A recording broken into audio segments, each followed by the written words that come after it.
Peace is often mistaken as something to be acquired, as if it lies hidden in a mountain temple or within the silence of a distant forest. Many chase after it as if it's a treasure to be found somewhere outside themselves. But peace is not given. It is not awarded to you by favorable circumstances, nor does it arrive when the world becomes quiet. It is something that must be maintained. Like the breath that flows in and out, it must be cultivated moment by moment. To maintain peace is to make it your practice. Just as a garden must be tended daily, peace requires the same discipline, the same attention. It is easy to feel peaceful when the world aligns with your desires. When no one is testing your patience, when time is abundant and everything unfolds smoothly, even an untrained mind can feel calm. But that is not mastery, that is convenience. Real peace begins when inconvenience arises. It begins when people misunderstand you, your plans fall apart, things do not go the way you hoped. In these moments, the question is not whether you have peace, but whether you can hold it. Can you remain centered when your surroundings shift? Can you still breathe deeply when your patience is stretched? Can you still choose to be still when all else calls you to react? The answer does not come from wishing. It comes from training. A peaceful person is not someone who simply avoids trouble, but someone who meets it with clarity. In the same way a martial artist trains their body, the mind must be trained to return to calm over and over again until it becomes natural, until it becomes part of who you are.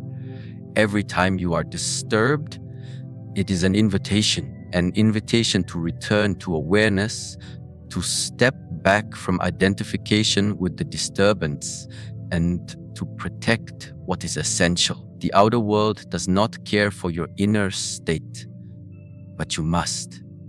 Because if you do not protect your peace, the world will pull it from you without hesitation. This is why peace cannot be given. It must be actively maintained. If you rely on the behavior of others for your calm, then you have made your peace fragile. If you expect the absence of stress or discomfort to make you serene, you have built your stability on a shaky foundation. True stability is inner. It begins by recognizing that everything around you is in constant motion. People change, situations evolve, moods fluctuate. If your peace depends on these moving parts, you will forever be chasing stillness and never finding it. But if you choose to anchor within, to find a place inside you untouched by the noise, then you are free. You begin to operate from a center that no one can steal, no insult can disturb, and no failure can shake. This does not mean closing yourself off from the world. It means being fully present in it, but not owned by it. To maintain peace is not to escape life, but to face it fully equipped with discipline, awareness, and the understanding that emotions are temporary, thoughts are passing, and reactions can be transformed into responses. You begin to live intentionally. You speak not to defend the ego, but to communicate truthfully. You move not to impress, but to express. You listen not to argue, but to understand. These are not traits of a passive person, but of a deeply rooted one. When you begin to view peace as your responsibility, everything changes. You stop blaming others for your tension. You stop waiting for the weekend to feel relaxed. You stop depending on external conditions to grant you silence. Instead, you work to build silence within. In every inhale, you invite presence. In every exhale, you release what is unnecessary. The mind slowly learns to let go of what does not serve it: grudges, assumptions, comparisons, expectations. You stop carrying weight that isn't yours, and in doing so, you begin to experience the kind of peace that does not waver, not because the world has changed, but because you have chosen to remain steady in the face of it. This kind of peace is not loud. It does not demand to be seen. It is like the roots of a tree, deep and unseen, yet it is what holds the tree upright during the storm. It is not flashy, not boastful, and not concerned with appearances. It simply is still, grounded, and alert. It watches as the chaos rises and falls, but it does not follow. It observes without absorbing. It participates without attaching. And it knows deeply that no one can maintain your peace for you. Only you can. Only through daily effort, reflection, and the willingness to remain still inside a moving world. There is a moment in life when you come to see clearly that the world outside is not responsible for the state of your inner being. The sounds, the conflicts, the hurried pace of people, the sharp words, the loud opinions, none of these truly reach you unless you allow them to. What exists outside of you is only a reflection of your internal state. And so, when something disturbs you, ask yourself, what part of me is unsettled by this? Because the world may shout, but only if you are already carrying noise inside will it echo in your mind. When you look into a mirror and see a troubled expression, you do not blame the mirror. You adjust your face. You breathe, you pause, and you begin again. In the same way, when the world presents you with tension or confusion, and you find yourself reacting with anger or anxiety, recognize that it is not the world controlling you. It is you forgetting your stillness. The external chaos becomes a teacher when you let it show you what is unresolved within yourself. If you are irritated by someone's behavior, it is not their action that holds power. It is your reaction that reveals the space where inner work is needed. The way others speak to you, treat you, or behave around you should never define your peace. If their words can provoke you, if their opinions can pull you into conflict, if their choices dictate your mood, then you are no longer free. You have given away your peace in exchange for their behavior. But freedom does not come from trying to control the outside. It comes from learning how to remain centered while the outside moves without your permission. You learn to see every disturbance as a mirror. What do you see? Is it insecurity, pride, fear, or a desire for validation? These are not enemies. They are signals. They are invitations to look deeper. The person who remains calm when others lose control is not weak. They are strong because they are not controlled by appearances. They see beyond the surface. They know that people speak from their own wounds, react from their own stories, and move through life with layers of experience that are not visible. If you take every harsh word personally, if you absorb every chaotic moment into your nervous system, then you are not living, you are being pushed around by shadows. But when you see clearly that the chaos is outside and your task is only to observe, not to absorb, then you are training yourself in mastery. There is a difference between seeing and becoming. You can see the storm and remain untouched by its wind. You can hear the noise and choose silence inside. You can witness the rush and still move slowly. This is not withdrawal, this is awareness. You are not denying what happens around you. You are simply refusing to let it own you. This does not mean you do not care. It means you care deeply, but you do not let caring become attachment. You understand that peace is not a passive state, but a powerful stance of choosing clarity over confusion, stillness over reaction. When the world gets louder, go quieter. When people become more reactive, become more grounded. When situations become unstable, return to your breath. In this way, you begin to treat every chaotic moment as a kind of test. Not a test from the world, but from yourself. A test of whether you have remembered who you are or whether you are still trying to prove it to others. And every time you pass the test, by returning to calm, by not allowing outer noise to shake your core, you become stronger. Not in the way the world defines strength through dominance or force, but in the way a mountain is strong, silent, steady, unmoved. To live in a world full of chaos and not be disturbed by it is not to escape reality. It is to see reality more clearly than most. You do not pretend people will always be kind. You do not expect plans to always work. You do not believe that life will always be fair, but you understand that none of that determines how you walk through it. You walk with discipline, with presence, with a calm that is built each day through your own practice. You no longer waste time asking, why are they like this? Instead, you ask, why does this affect me?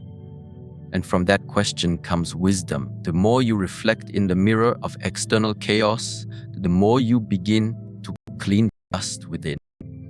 You polish the inner lens. You remove the need to control what cannot be controlled, and you begin to develop a deeper trust, not in the world to behave, but in yourself to remain. Chaos no longer becomes your master, it becomes your reflection.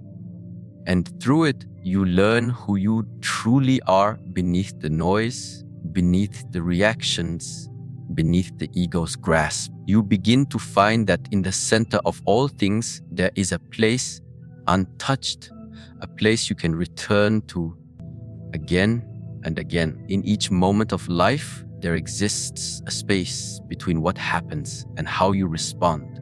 Within that space lies a choice, but most people move so quickly, so unconsciously, that they never notice it. They experience an event, a word, an insult, a failure, a loss, and they react instantly, without reflection, without awareness, without discipline. That reaction, though it may feel justified, is the moment stillness is lost. Reaction is the thief that slips in quietly, taking away clarity and peace before you even realize what was stolen. A reactive mind is a mind in chains. It does not belong to itself, but to the actions of others. If someone speaks harshly, it flares in anger. If something does not go according to plan, it sinks in frustration.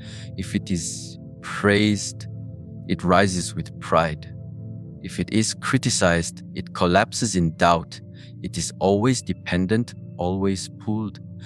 There is no center in such a mind. It is like a feather in the wind, drifting, spinning, never resting. This kind of living is not freedom. It is imprisonment by the external world, where your state of being is constantly dictated by what lies outside you. To break this cycle, one must begin by understanding the nature of reaction. A reaction is automatic. It does not wait for permission. It is born from habit, from memory, from past wounds, from fear and ego. When someone says something that touches a sensitive place inside, the reaction comes like a flame to dry grass, instant and consuming. But just because it comes quickly does not mean it is right. Just because it feels strong does not mean it is true. Most reactions are not born from the present moment. They are echoes of the past resurfacing in disguise. Stillness, on the other hand, is deliberate. It is not passive. It is not weakness. It is not ignorance.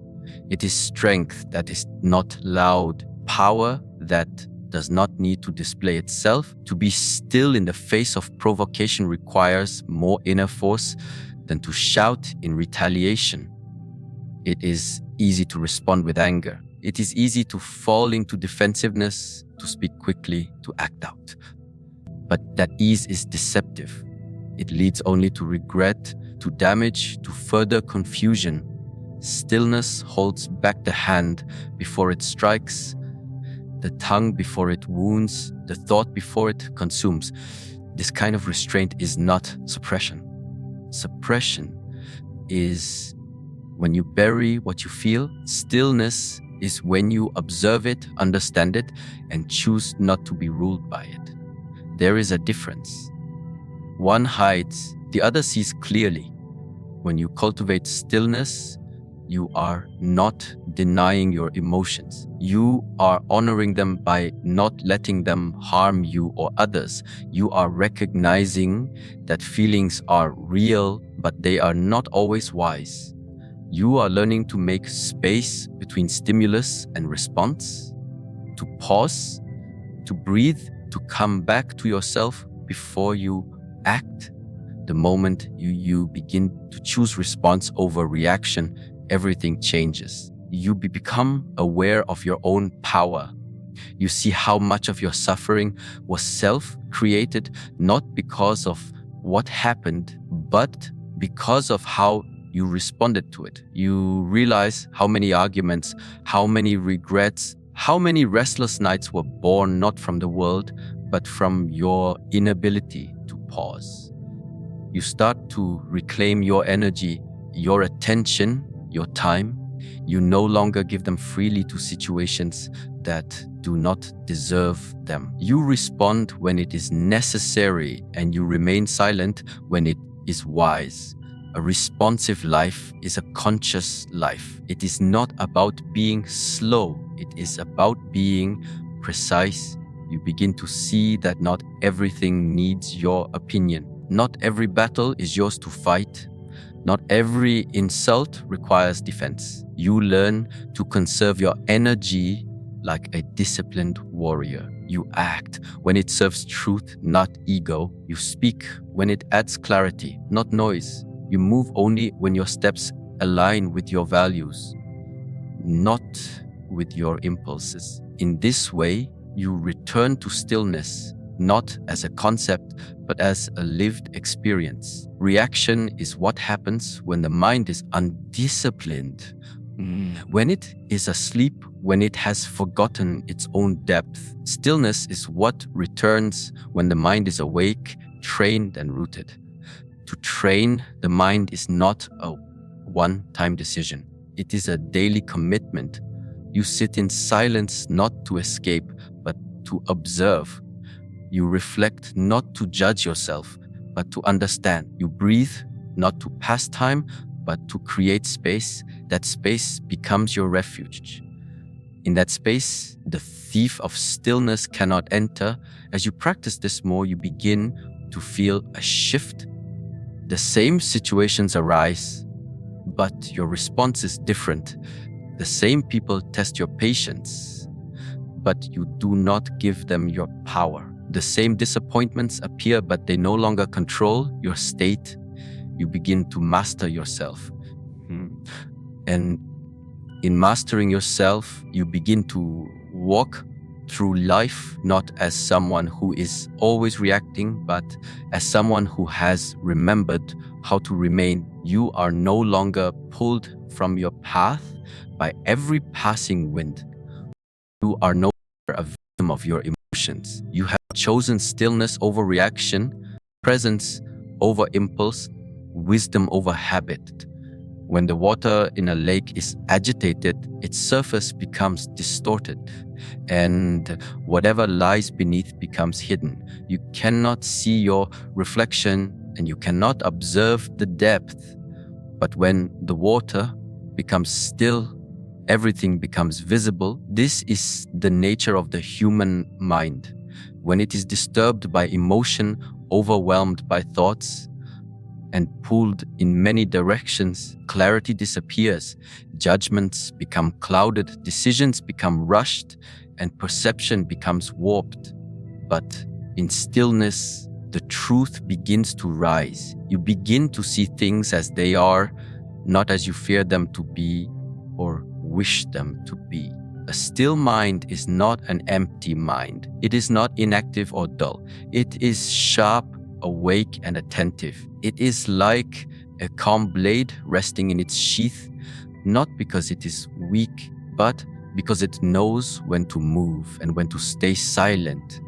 Wisdom does not arise from noise. It is born from the ability to observe without immediately reacting, to listen without preparing a reply, to watch without being pulled in.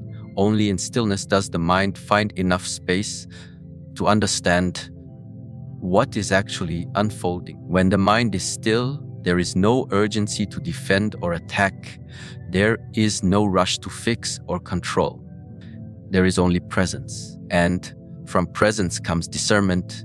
You begin to distinguish between what is important and what is merely loud. You no longer confuse urgency with necessity. You see which emotions are passing through like clouds and which thoughts are rooted in deeper truths. Without this clarity, even the smallest problem feels overwhelming. With this clarity, even the greatest challenge can be approached with balance. Stillness is not something that happens on its own. It must be created. It must be cultivated in the same way a craftsman sharpens his tools, with care, with time, and with patience. You sit quietly, not to escape the world, but to return to yourself. You watch the mind as it wanders, as it spins stories, as it pulls you in different directions. And gently, again and again, you return to center. This repetition is not weakness. It is the discipline that strengthens the roots of your inner peace. Over time, the storms of life do not stop, but your response to them transforms. A still mind does not mean you feel nothing. It means you are not consumed by what you feel. You may still experience anger, sorrow, or fear, but you do not become those emotions. You observe them, understand them, and allow them to pass. In doing so, you create space between the emotion and the action.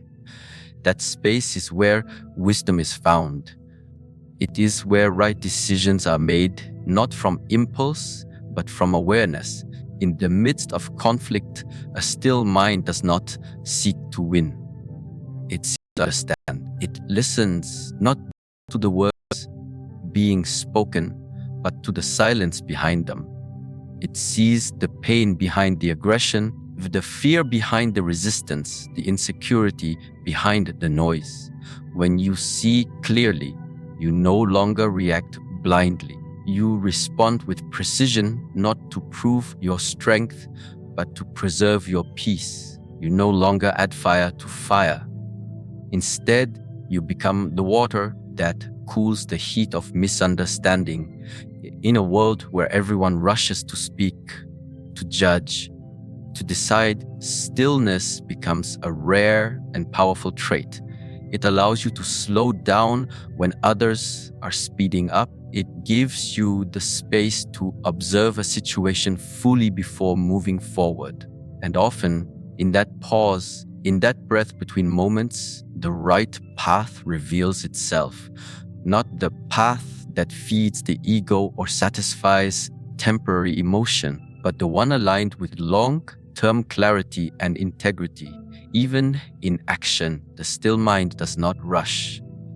It moves with purpose. It knows that not every problem needs to be solved immediately, that not every disturbance needs to be addressed, that not every demand requires your energy.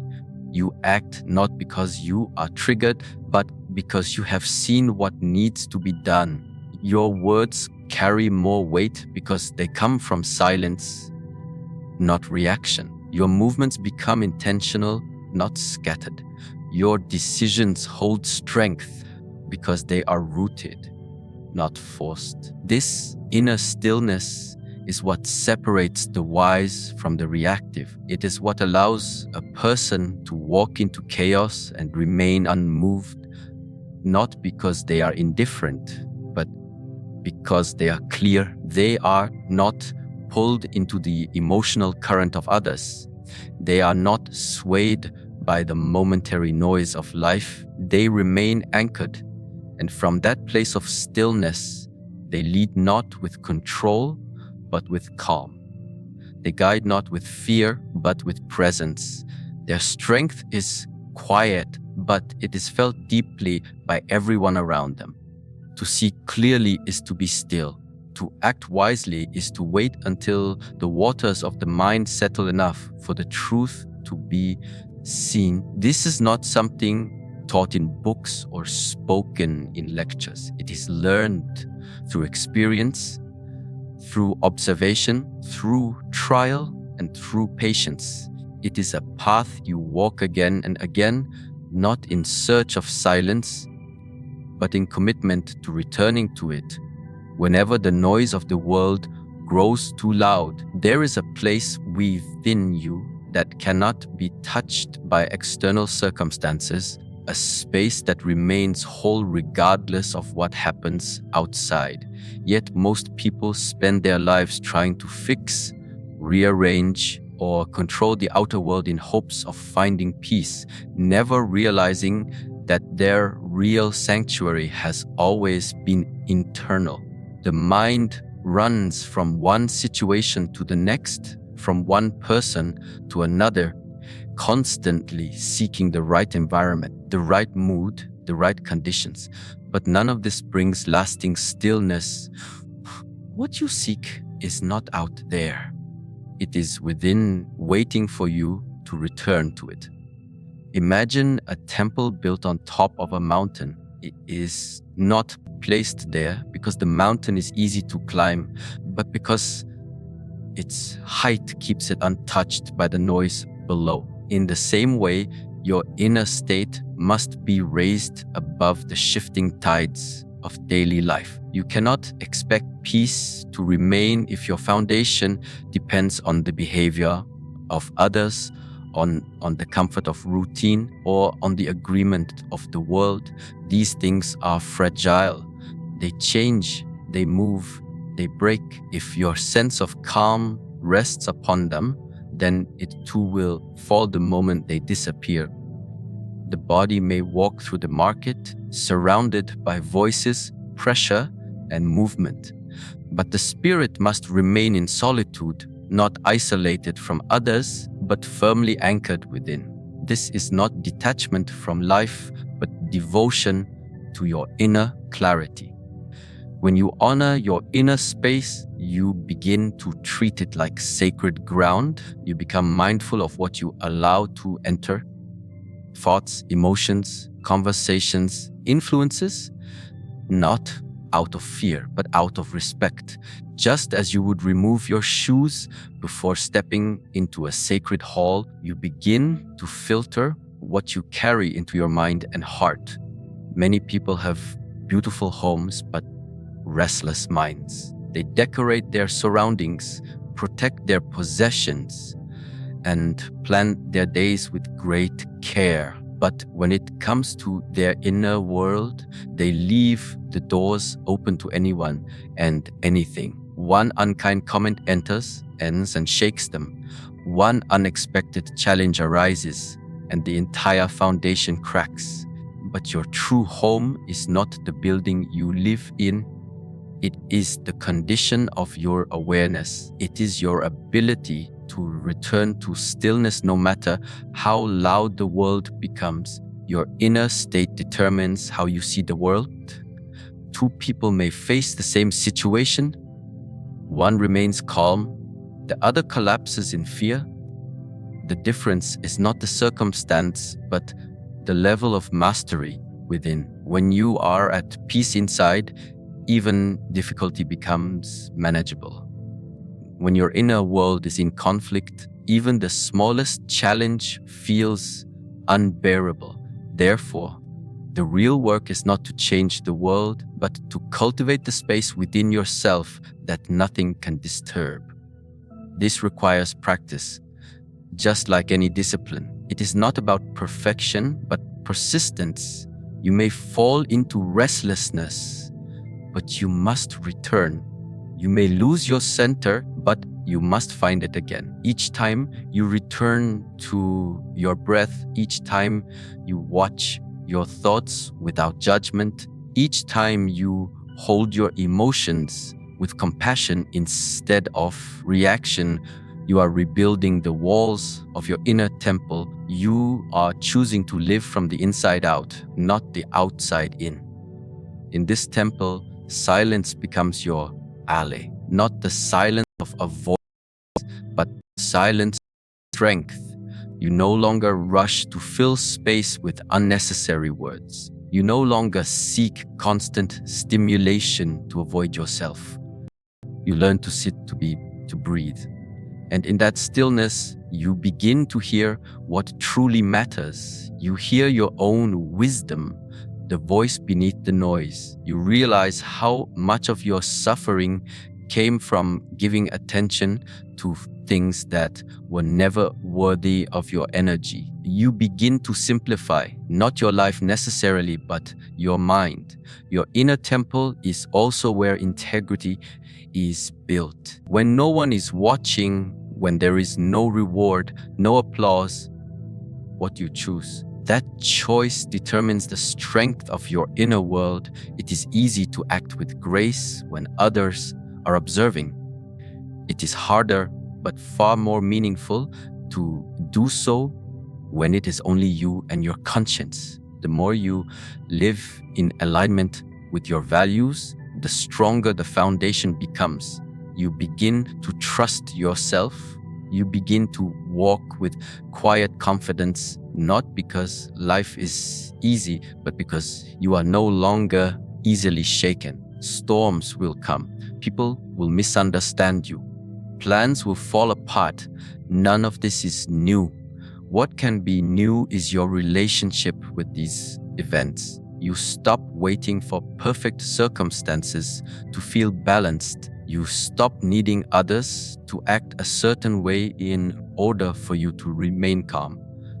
You take ownership of your energy. You stop blaming. You stop escaping. And in that ownership, you begin to realize that your peace is not fragile. It is not weak. It is not dependent. It is powerful because it is chosen, because it is protected, nurtured, and honored like the sacred space it truly is.